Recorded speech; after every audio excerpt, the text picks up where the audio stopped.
জয় গুরু, সুপ্রভাত, হরি ওম।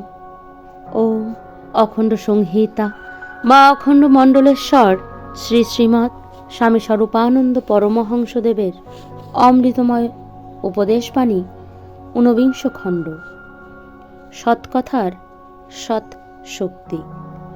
শ্রী শ্রী বাবামুনি বলিলেন, তবে বক্তা যখন সৎকথা বলেন আর বলেন নিঃস্বার্থ হিতবুদ্ধিতে, বলবার পশ্চাতে তাঁর নিজের কোনো স্বার্থ সাধনের যখন থাকে না প্রচ্ছন্ন অভিলাষ, তখন সৎকথা নিজের গুণেই নিজের কাজ করে যায়।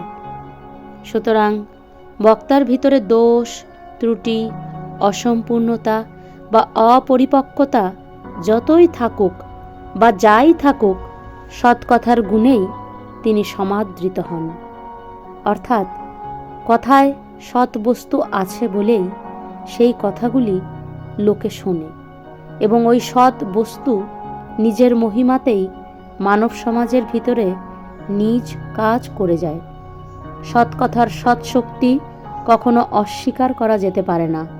অতএব যত অধিক লোকে সৎকথা বলতে আগ্রহী হবেন, ততই জগতের মঙ্গল, এ কথা শত সিদ্ধ।